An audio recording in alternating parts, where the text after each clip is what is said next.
नमस्कार दोस्तों, मैं आपका दोस्त दीपक मुटरेजा। आज जिस प्रकार से आपने देखा होगा कि किरण चौधरी जी ने सही तरीके से मतलब कि पार्टी लाइन से शुरुआत कर ली है बीजेपी में। हालांकि 40 साल उन्होंने कांग्रेस के अंदर बिताए हैं। आज श्रुति चौधरी और किरण चौधरी जी ने दिल्ली मुख्यालय में जाकर के बीजेपी ज्वाइन कर ली और मनोहर लाल जी ने उन्हें बीजेपी ज्वाइन कराई है।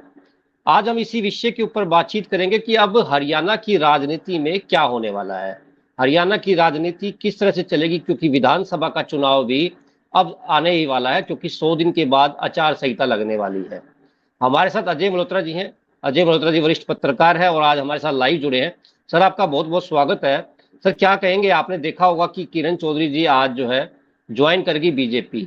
हरियाणा की स्थिति अब क्या रहने वाली है सर? क्योंकि कहा जाता है कि जब पार्टियों में उठापटक चलती है नेताओं की, तो कहीं ना कहीं ये कहा जाता है कि ये मौसम वैज्ञानिक है।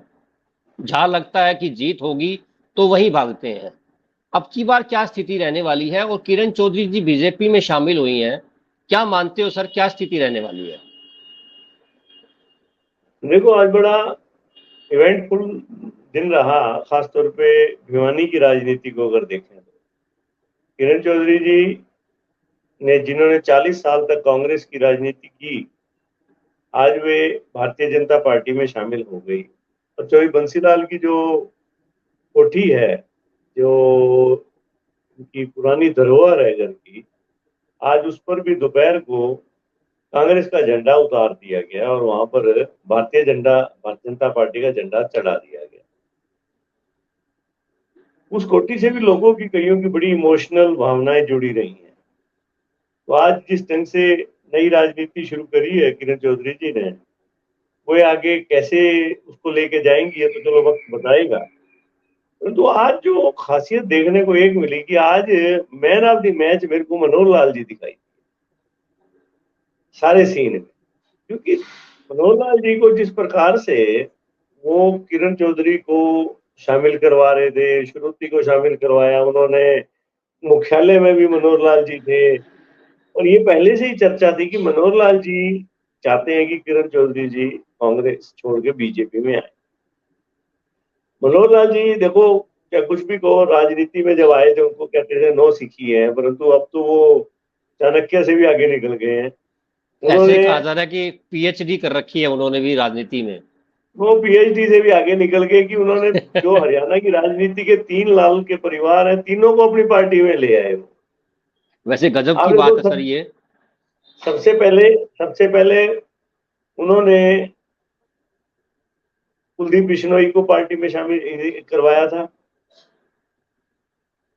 उसके बाद पहले मतलब कि रंजीत सिंह को शामिल करवाया और जेजेपी को भी साथ में ले आए। वो ये नहीं मान रहा था कि जेजेपी भारतीय जनता पार्टी को समर्थन दे देगी 2019 में। मनोहर लाल जी की एफर्ट से वो आए। रंजीत सिंह जी इंडिपेंडेंट थे, वो उनको भी उन्होंने पार्टी में ले लिया। फिर उन्होंने कुलदीप बिश्नोई को लेके आए और उनके बेटे को जैसे एमएलए का टिकट दिया और एमएलए लड़वाया। अब बंसीलाल परिवार आ जाओ, किरण चौधरी जी को लाना, मतलब ये आप ये देखो कि पूरा का पूरा आज स्टेज शो मनोहर लाल जी का। मनोहर लाल जी ने ये साबित कर दिया कि वे अब राजनीति में नौसिखिए नहीं है, राजनीति में खिलाड़ी है। और मेरे को एक चीज और अब आभास होने लगा है, आज का सीन के बाद, कि आने वाले विधानसभा चुनाव के बाद कोई बड़ी बात नहीं है कि पुनः लगाम हरियाणा की कमान दोबारा से मनोहर लाल जी को दे दी। देखो, ये भारतीय जनता पार्टी की एक रणनीति दिखाई दे रही है अब, कि उन्होंने देखा कि मनोहर लाल जी की के प्रति नाराजगी है हरियाणा में। उन्होंने लोकसभा चुनाव के दौरान इस चीज को भांप लिया, तभी तो 5 सीटें कांग्रेस की आई हैं। तो बिल्कुल बिल्कुल। ये भारतीय जनता पार्टी नेतृत्व तो समझ चुका था इस बात को। उन्होंने अचानक एकदम से मनोहर लाल जी को हटा दिया, परंतु मनोहर लाल जी को जिम्मेवारियों से मुक्त नहीं किया, मुख्यमंत्री पद से हटा दिया, परंतु पर्दे के पीछे क्योंकि मनोहर लाल जी उनकी पहली पसंद है भाजपा की। भाजपा ये समझ रही थी कि अकेले मनोहर लाल जी के कारण पार्टी को नुकसान नहीं हो रहा, उसके कई फैक्टर हैं जिसके लिए केंद्रीय नेतृत्व भी जिम्मेवार था। वो इस चीज को समझ रहे थे और उन्होंने मनोहर लाल जी को मुख्यमंत्री पद से तो हटाया, परंतु आप ये देखो हरियाणा के अंदर 90 हलकों में से लगभग 40 में तो मनोहर लाल जी ने रैलियां करी हैं। तो भारतीय जनता पार्टी, और अब उन्होंने मनोहर लाल जी को फ्री हैंड दिया है, जो भारतीय जनता पार्टी का एक तरीका है राजनीति का, कि दूसरी पार्टियों के अंदर तोड़फोड़ करने का, इलेक्शन से पहले तोड़फोड़ की जाए, जिसकी शुरुआत उन्होंने आज किरण चौधरी जी को, देखो किरण चौधरी जैसे आज वो मनोहर लाल जी कहते हैं जी हमारी तो कई सालों से बातचीत थी आपस में और इनकी आत्मा भारतीय जनता पार्टी में थी, शरीर इधर था। तो ये तो फिर स्पष्ट हो गया कि वो लंबे समय से एक दूसरे के संपर्क में थे। मनोहर लाल जी मौके की तलाश में थे कि मैं किस अपनी गोटी को कब सेट करूं। अब उन्होंने देखा भी चुनाव नजदीक आ रहा है, उन्होंने अपनी ये गोटी आज सेट कर दी। मतलब ऑपरेशन जो कमल पहले इन्होंने चलाया था वो आज भी इनका चल रहा है। हाँ हाँ, वो एक्चुअली ये मनोहर लाल जी अपने हिसाब से अब चला रहे हैं कि आज उन्होंने किरण चौधरी जी को लिया, कल आने वाले 5-6 दिन में किसी, ताकि कांग्रेस को साइकोलॉजिकली कमजोर किया जाए। परंतु जो भारतीय जनता पार्टी मेरे को लगता है कि एक मुगालते में है कि अकेले नेताओं को तोड़ने से आप चुनाव नहीं जीत सकते। ठीक है, एक साइकोलॉजिकली आपको गेन मिल जाएगा, परंतु जिस प्रकार से हरियाणा की जनता ने, एक बहुत बड़े वर्ग ने चुनाव भारतीय जनता पार्टी के खिलाफ पोलिंग करी है आपकी बात, उससे जब तक आप ये सभी वर्गों को, आप ये नहीं कि आपने नेताओं को बना दिया, उठा उठा के किसी नेता को मंत्री बना दोगे, किसी को एमपी बना दोगे और आप सोचोगे कि ये सारे लोग खुश हो गए हैं। आपने चौटाला जी की सरकार देखी हो 2000 में और 2004 तक, उन्होंने कई जगह, जैसे आपका कुरुक्षेत्र में जींद के जो वाइस चांसलर थे उनको वहां वाइस चांसलर बना दिए, पंजाबी थे। इसी प्रकार अलग अलग बोर्डों के अंदर कई सेट कर दिए। अशोक अरोड़ा जी को भी मंत्री बना रखा था और कई पंजाबियों को और भी बना दिया, परंतु पंजाबियों ने वोट नहीं दिया चौटाला जी। आप अकेले पार्टी के कुछ नेताओं को अपनी तरफ ले आओ और उनको शामिल करवा लो और फिर आप सोचो कि वोट पूरी पार्टी के मिल जाएंगे, वो एक आसान काम नहीं। जहां तक किरण चौधरी जी का प्रश्न है, किरण चौधरी जी देखो कुछ भी है कि भिवानी में उनका एक अपना दबदबा रहा, उनके पास चौधरी बंसीलाल की एक विरासत है। चौधरी बंसीलाल जी के हर एक हल्के में यहाँ तक कि महेंद्रगढ़ नारनौल में भी, नांगल चौधरी से लेके महेंद्रगढ़, हर जगह वोट बैंक है। तो अगर ये सारा वोट बैंक किरण चौधरी विधानसभा के, ये तो देखो वक्त बताएगा, किरण चौधरी जी के पास ये वर्कर हैं, वो इस वोट बैंक को अगर मोबिलाइज कर लेती हैं विधानसभा चुनाव में, तो स्वाभाविक तौर पे भारतीय जनता पार्टी को फायदा मिलेगा। और अगर नहीं कर पाती तो फिर वही स्थिति तो सामने दिखाई दे रही है आपको। अब रही बात मोबिलाइजेशन की, अगर विद इन डिस्ट्रिक्ट की बात है जहां तक, देखो बड़े कई चीजें बड़ी विरोधाभासी हैं। किरण चौधरी जी को पूरा वर्चस्व प्राप्त हो गया, वो वर्चस्व अपने मनोहर लाल जी का, लेकिन उनके लिए कई हर्डल्स भी रहेंगे। भिवानी जिले के अंदर जेपी दलाल, धर्मवीर, सतपाल सांगवान, इन लोगों से किरण चौधरी जी का 36 का आंकड़ा रहा है। अब वो नए समीकरण में इन लोगों को किस प्रकार से टैकल करती हैं, या ये लोग उनको किस प्रकार से लेते हैं। पार्टी हाईकमान इस मामले में, देखो पार्टी हाईकमान बड़ा गंभीर है, उनके लिए हरियाणा में एक एक सीट इंपॉर्टेंट है। आपकी बार भारतीय जनता पार्टी उस तरह नहीं चल रही कि 70 पार, अब तो 40 पार 45 पार के लिए भी बड़ा पापड़ बेलने एफर्ट कर, पड़ेंगे, बिल्कुल बिल्कुल। बहुत पापड़ बेलने पड़ेंगे। तो उधर राव इंद्रजीत भी है, अहिरवाल में कहीं ना कहीं वो भी कहेंगे मेरी बेटी को टिकट दो, धर्मवीर भी कहेंगे मेरे बेटे को टिकट दो, और आपके कृष्ण पाल गुज्जर भी मांगेंगे टिकट। तो ये टिकट मांगने वालों के अलावा अगर इनको टिकटें नहीं मिलती तो इनके हलकों के अंदर ही, और अब पुरानी जो आपस की खींचातानी है उसको ये सभी नेता कैसे आपस में टैकल करेंगे, किरण चौधरी जी कैसे टैकल करेंगे, ये वक्त बताए। लेकिन सर क्योंकि देखने में आया था आप कि कुलदीप कुलदीप बिश्नोई जी भी जिस प्रकार से चाह रहे थे पिछले दिनों कि टिकट उन्हें भी मिल जाए लोकसभा की, लेकिन उनको टिकट नहीं दी गई थी। तो क्या अब ऐसा हो सकता है कि दोनों को टिकट दी जाए? अब यही तो बात है ना, अब तो विधानसभा चुनाव सिर पे आ गया। अब आप भव्य बिश्नोई को तो दे दोगे तो कुलदीप को कहां से दोगे टिकट? किरण चौधरी जी के मामले में तो एक अभी ओपन ऑप्शन है कि श्रुति को या उनको राज्यसभा में भेजा जा सकता है। अभी जो दीपेंद्र हुड्डा की उससे खाली हुई है सीट, 1.25 साल अभी उसके पड़े हैं, तो हो सकता है कि किरण चौधरी जी को वहां एडजस्ट कर दें, जैसी की चर्चा भी है कि जी जी किरण सर, चौधरी बिल्कुल। जी या श्रुति को वहां करेंगे। परंतु विद इन बीजेपी भी कई प्रॉब्लम्स है। अब जो कैंडिडेट शशि परमार है, जिसने 10 सालों से वहां पर तैयारी कर रखी है, उसको कहां लेके जाओगे? अनीता मलिक है वहां से जिला परिषद की चेयरमैन, वो भी टिकट मांगती हैं, उनको क्या करोगे? धर्मवीर जी कल को बेटे के लिए मांगेंगे, वो कहेंगे भी मेरे बेटे को देखो उनको जो सूट करता है, बाकी तो उन्हीं को पता है, बाकी जो आम चर्चा है कि दादरी है तो शाम। क्योंकि धर्मवीर जी भी चाहेंगे कि बेटा एडजस्ट हो। जब किरण चौधरी जी चाहती हैं कि श्रुति चौधरी एडजस्ट हो, तो धर्मवीर जी कहेंगे कि मैं क्यों नहीं अपने बेटे के लिए मांगूंगा? तो ये बड़ी, और उधर से भारतीय जनता पार्टी के लिए एक एक सीट इंपॉर्टेंट है। वो उनको एक एक सीट, मैं कहता हूं कि अब की बार आंकड़ा धीरे धीरे बढ़ेगा। तो आने वाला जो समय है बड़ा टिपिकल रहेगा। और देखना कि जो राजनीति इतनी आसान दिखाई दे रही है वो आसान दिखाई नहीं देगी। और फिर मैंने आपको बताया ना कि कांग्रेस में रहते इन सब के आपस में 36 का आंकड़ा था भिवानी के नेताओं का।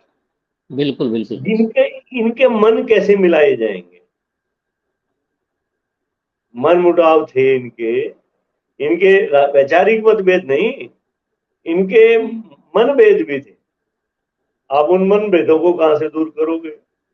बड़ा चैलेंज है। और मेरे को ये लगता है कि भारतीय जनता पार्टी ने इस सारे काम के लिए मनोहर लाल जी की ड्यूटी लगाई है।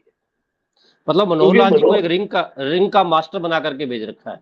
बिल्कुल मनोहर, अब ये चीज स्पष्ट होती आ रही है कि विधानसभा चुनाव में अगर भारतीय जनता पार्टी, मैं आज दावे से कह रहा हूं ये बात, अगर विधानसभा चुनाव के बाद भारतीय जनता पार्टी की सरकार बनती है तो मनोहर लाल जी को दोबारा मुख्यमंत्री बना दे तो कोई बड़ी अतिशयोक्ति नहीं। लेकिन एक चीज सर। सरकार सरकार बनना आसान नहीं है। 5 सीटें कांग्रेस ने लेके, जाट वोट है, एससी वोट है, और दूसरी कास्ट बीसी का और जनरल कास्ट में भी डेंट है। एक भाजपा सरकार की एंटी इनकम्बेंसी भी है, तो मुकाबले अच्छे रहेंगे। और कांग्रेस वालों के हौसले बहुत बुलंद है, क्योंकि भाजपा के भी कई नेता कांग्रेस वालों के संपर्क में है। आज शाम ही चर्चा चल रही थी एक पूर्व विधायक की, पूर्व मंत्री की, तो कि बिल्कुल वो बिल्कुल कांग्रेस सर। में जा सकते हैं। तो आने वाले दिनों के अंदर जैसे ही विधानसभा चुनाव डिक्लेयर होगा और राज्यसभा की सीट जब दी जाएगी, देखो अगर राज्यसभा की सीट किरण चौधरी या श्रुति चौधरी को दी जाती है तो अभिमन्यु, कुलदीप बिश्नोई, अरविंद शर्मा, रंजीत चौटाला, ये जो अंदर से सारे के सारे दावेदार है, ये क्या करेंगे? ये भी तो विरोध करेंगे सर उसी तरह से।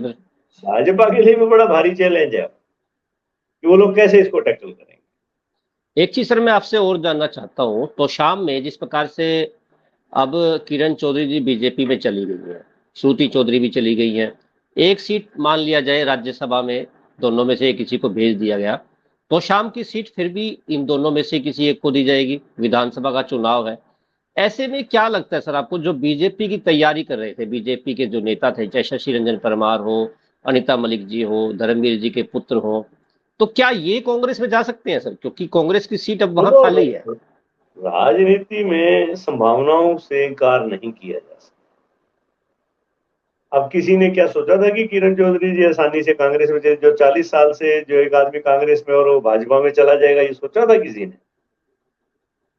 तुम राजनीति की संभावनाओं से इनकार नहीं कर सकते। अनीता मलिक हो, चाहे आपके ये धर्मवीर भी कोई फैसला ले सकते हैं। ऐसी बात नहीं है कि अपने भाई बेटा उनका अब बालिग है, बड़ा है, कल को धर्मवीर जी कह देंगे जी मेरे तो उसमें संपर्क में नहीं है, अगला राजनीति में आना चाहता है, तो क्या उसका अपना फैसला है? तो इस हाँ, तरह इस के बार और भी देखा, कई इस बार मोहित चौधरी जी ने अपने पिता धर्मवीर जी के लिए काफी वोट भी मांगे थे, काफी काफी हलकों में वोट वो किया। घूमे भी वो थे। उन्होंने भी अब की बार अपने आप को एक्सपोजर बहुत दिया है, और पूरे महेंद्रगढ़ जिले में जहां से धर्मवीर जी अच्छे वोटों से जीत के आए हैं, वहां मोहित चौधरी ने ज्यादा काम किया। आप क्या देखो ना, लगता है सर आने, धर्मवीर। हरियाणा में जो स्थिति है सर, हरियाणा की जो स्थिति है, क्योंकि विधानसभा चुनाव नजदीक है, विधानसभा चुनाव अब ज्यादा दूर नहीं है, ऐसे में नेताओं का क्या कहा जाता है कि मौसम वैज्ञानिक होते हैं सर, ये जो नेता होते हैं, ये हवा का रुख देख लेते हैं, चुनाव का रुख देख लेते हैं, चुनाव का रुख देख करके पार्टियां बदल लेते हैं। जनता की भावनाओं को कोई नहीं समझता, जनता ने इतने साल उनके साथ गुजारे हैं। हालांकि जिस प्रकार से आज भी किरण चौधरी जी के साथ भी मैंने देखा कि जो काफी सारे जो लोग थे, वो कई सोच भी रहे थे कि मैडम तो चली गई बीजेपी में, अब वो ये सोच रहे हैं कि वो कहाँ जाएं, बीजेपी में जाएं या यहीं रहें। उनके लिए ऊहापोह की स्थिति जो है वो बनी हुई है। देखो, वर्कर के साथ तो बड़ी समस्या आती है एक बार, तो धीरे धीरे एडजस्ट कर लेता है वर्कर, तो अपने आप को भाई नेता के हिसाब से एडजस्ट कर लेता है, भाई मैंने कहाँ जाना है कहाँ नहीं जाना है। परंतु उसे दिक्कतें तो आती हैं थोड़ी बहुत। और देखो, एक कल्चर, आप कांग्रेस के कल्चर में रह रहे हो इतने लंबे समय से, और आप भाजपा के कल्चर में आप आए हो, तो एडजस्टमेंट में तो किरण चौधरी जी को भी समस्याएं तो आएंगी। तो देखो, उनके लिए भी बड़ा ये कड़ा फैसला था। परंतु जिस प्रकार से मनोहर लाल जी का मानना है कि भाई हम तो बहुत लंबे समय से संपर्क में हैं, तो उसके बाद हो सकता है कि किरण चौधरी जी ने काफी सोच समझ के ये मन बना रखा हो।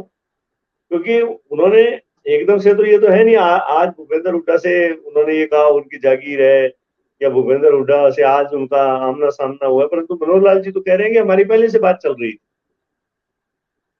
तो एक चीज, वर्कर वर्कर की वैसे राजनीति में मेरे को लगता नहीं कोई लंबी चौड़ी उसकी कोई पूछ नहीं होती। कोई कोई नेता वर्कर से पूछ के नहीं जाता किसी पार्टी में।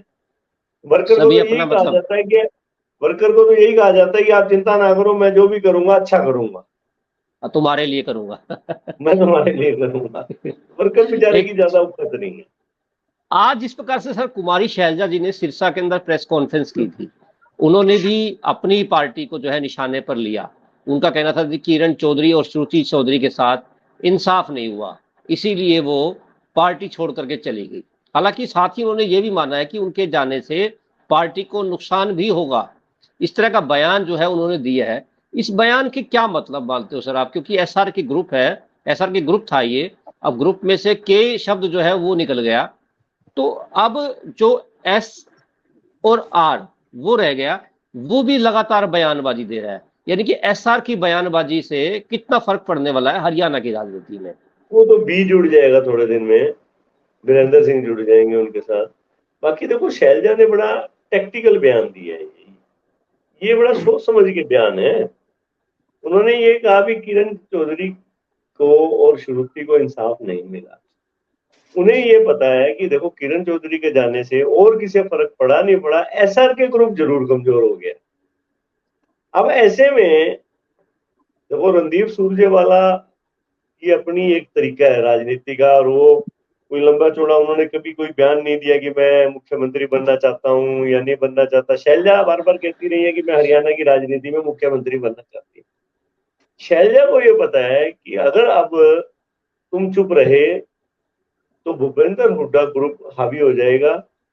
ये किसी ना किसी तरह से या तो हाईकमान का आशीर्वाद प्राप्त है ये बात बोलने के लिए, ताकि हुड्डा पे प्रेशर रहे। भाई हुड्डा को वो ये कह सके, हाईकमान वाले भी, देखो शैलजा को हमने ढंग से एडजस्ट नहीं किया तो ये कहीं किरण चौधरी की राह पे ना चल पड़े। इसमें कोई शक नहीं है कि शैलजा कहीं नहीं जाने वाली। शैलजा के जिस प्रकार से सोनिया दरबार में सोनिया से, प्रियंका से, राहुल से संबंध है, वो कहीं नहीं जाने वाली। परंतु राजनीतिक रूप से आज की तारीख में हरियाणा के अंदर भूपेंद्र जिस हुड्डा, प्रकार से सर कुमारी शैलजा जी ने सिरसा के अंदर प्रेस कॉन्फ्रेंस की थी, उन्होंने भी अपनी पार्टी को जो है निशाने पर लिया। उनका कहना था कि किरण चौधरी और श्रुति चौधरी के साथ इंसाफ नहीं हुआ, इसीलिए वो पार्टी छोड़ करके चली गई। हालांकि साथ ही उन्होंने ये भी माना है कि उनके जाने से पार्टी को नुकसान भी होगा। इस तरह का बयान जो है उन्होंने दिया है। इस बयान के क्या मतलब मानते हो सर आप? क्योंकि एसआर की ग्रुप है, एसआर की ग्रुप था ये, अब ग्रुप में से के शब्द जो है वो निकल गया, तो अब जो एस और आर वो रह गया, वो भी लगातार बयानबाजी दे रहा है। यानी कि एसआर की बयानबाजी से कितना फर्क पड़ने वाला है हरियाणा की राजनीति में?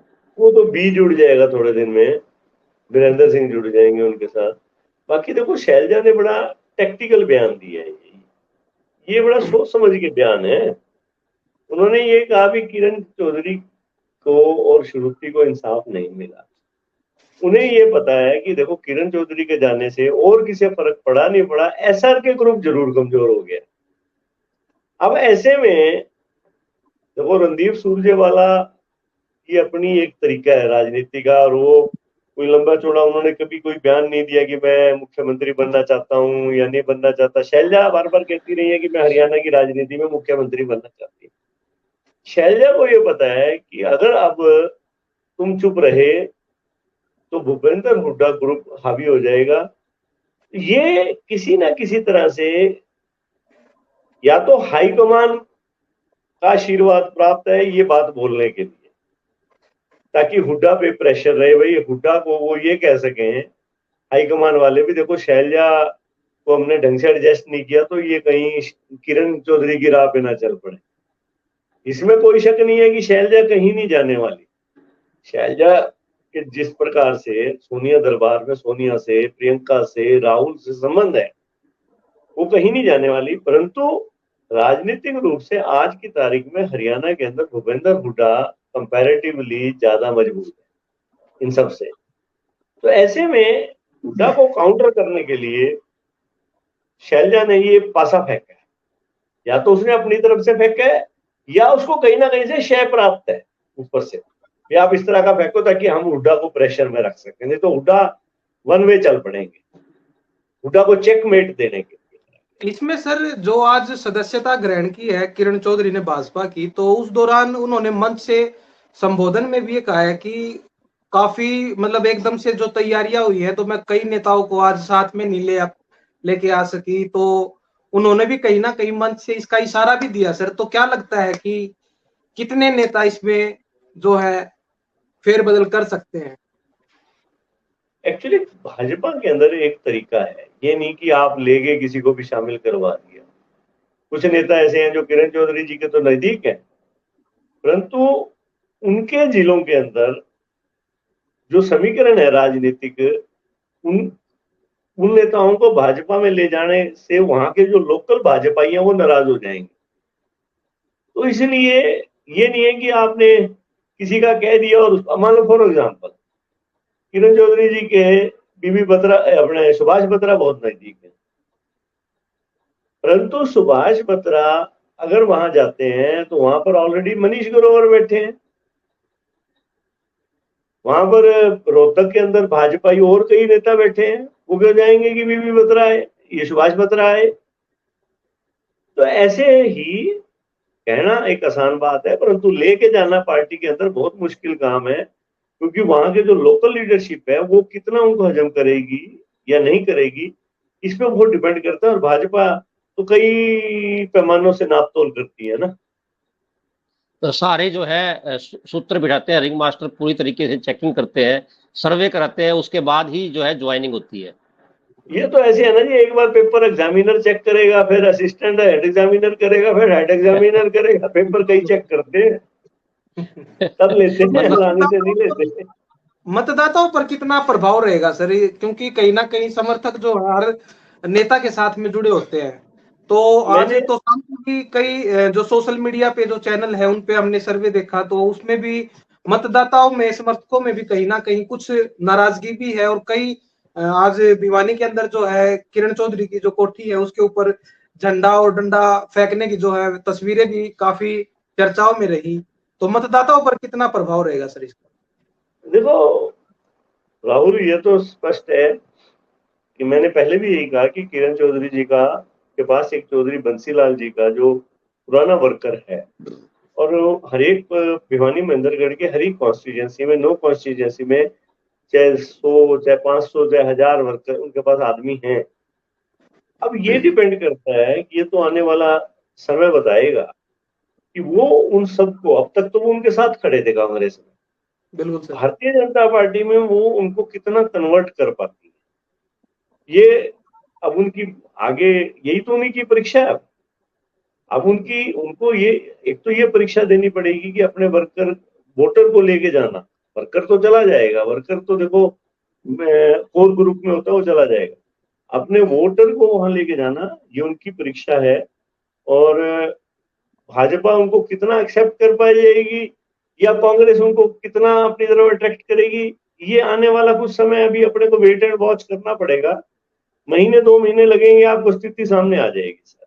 मतलब सर माना जा सकता है कि आने वाले समय के अंदर दोनों ही पार्टियों को तरीके से मेहनत करनी पड़ेगी ताकि मत का जो है वो ले सके, ताकि अपनी सरकार बना सके, क्योंकि दोनों ही पार्टियों में मेहनत जो है नेताओं को काफी करनी पड़ेगी, काफी दूर दौड़ धूप जो है वो करनी पड़ेगी।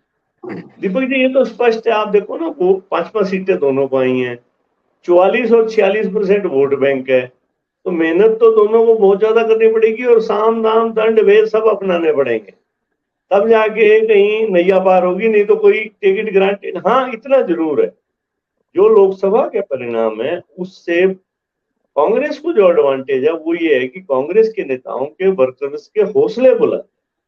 बिल्कुल, हौसले वो काफी अच्छे बुलंद है। वो हौसले वोट में कितने कन्वर्ट होंगे, वो कितना आगे मेहनत करें, ये अब वही तो बात है ना, अब उनकी मेहनत पे डिपेंड है। अगर वो मेहनत करेंगे तो उन हौसलों को वोट में ले आएंगे, अगर वो मेहनत नहीं करेंगे तो वो बात बन जाएगी कछुए की और खरगोश की कहानी आपने सुनी है, बिल्कुल किस बिल्कुल। प्रकार से दोनों तोड़ते हैं और खरगोश अपना समझता है कि तू तो बहुत आगे निकल गया, और रोज आगे सो जाता है और कछुआ जीत जाता है। और जी लोकसभा जाता है। चुनाव में आपने ये चीज भाजपा के साथ देख ली, जो 400 सीट की बात करते थे वो 240 पे रह गए, 40 पे। क्योंकि जनता जनार्दन है, जनता का क्या मूड है और उसको कौन कितना कन्विंस करवा पाता है, ये वक्त। बिल्कुल दोस्तों, जिस प्रकार से आज हम चर्चा कर रहे थे कि किस प्रकार से आने वाले जो चुनाव है उसमें स्थिति रहने वाली है, और देखने में आ रहा है कि दोनों ही पार्टियों को मजबूती से चुनाव लड़ना पड़ेगा, क्योंकि हालात जो है जनता ने पहले ही हरियाणा में 5-5 कर दिए, यानी कि बराबरी में ला करके छोड़ दिया है। ऐसे में लगता है कि पूर्ण रूप से नेताओं को भागदौड़ करनी पड़ेगी, उसके बाद ही कुछ कहा जा सकता है। हालांकि रिंग के मास्टर जो बीजेपी के हैं वो फिलहाल मनोहर लाल जी ही दिख रहे हैं, क्योंकि उन्हीं की ही, वो ही जो है हर जगह चाबुक चला रहे हैं। वो ही लोटस जो उनका पहले जिस प्रकार से अभियान चलाया गया था उसी प्रकार से अभी भी चला रहे हैं। और आज जो है किरण चौधरी जी को उन्होंने बीजेपी के अंदर शामिल भी करवा लिया है। खैर, आपको हमारी ये वीडियो जरूर पसंद आएगी, और आज के लिए बस इतना ही। कल फिर दोबारा मिलेंगे। नमस्कार। नमस्कार।